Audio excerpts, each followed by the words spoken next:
Assalamualaikum warahmatullahi wabarakatuh. Halo semuanya, perkenalkan nama saya Devanka Fadilah, NIM 19231028, berasal dari Prodi Pendidikan IPA, mahasiswa Universitas Negeri Padang. Pada video kali ini, saya akan menjelaskan bagaimana proses dari pembuatan susu UHT. Nah, sebelum kita masuk ke prosesnya, kita harus ketahui dulu apa sih susu UHT itu. UHT adalah proses pemanasan susu segar yang dilakukan setelah diperah langsung dari sapi.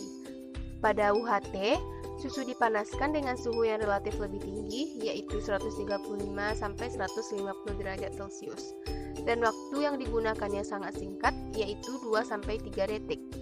Proses pemanasan pada susu UHT ini bertujuan untuk mematikan bakteri jahat yang terdapat pada susu segar tersebut. Nah, bagaimana sih proses pembuatan dari susu UHT tersebut? Proses pembuatan susu UHT ini terbagi atas 7 langkah. Yang pertama yaitu susu diambil dari sapi berkualitas, lalu diperah menggunakan mesin otomatis.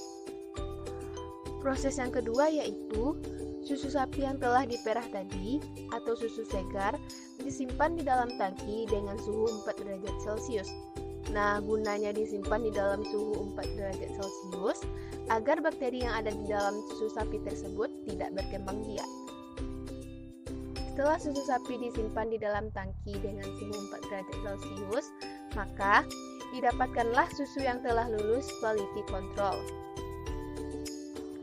Susu yang telah lulus quality control masuk ke dalam tangki separator, gunanya untuk memisahkan lemak dari susu sapi tersebut. Setelah lemak susu dipisahkan menggunakan tangki separator, kemudian susu melalui proses homogenisasi agar susu tadi menjadi molekul yang lebih kecil.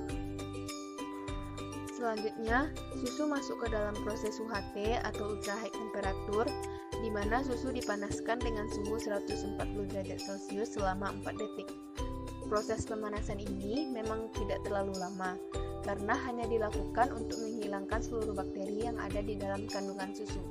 Bila proses pemanasan tidak dilakukan, maka bakteri yang masih tersimpan hanya akan menimbulkan penyakit.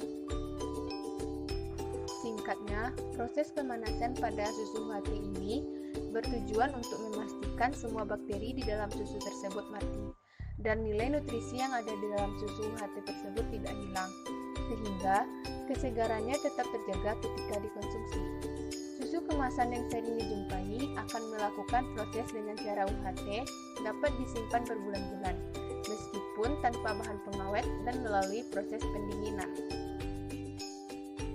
Setelah susu melewati proses sterilisasi atau proses pemanasan, selanjutnya susu disimpan di dalam gudang selama 6 hari untuk menunggu hasil tes laboratorium. Setelah susu melewati proses laboratorium, maka susu sudah siap untuk didistribusikan dan siap untuk dikonsumsi oleh masyarakat.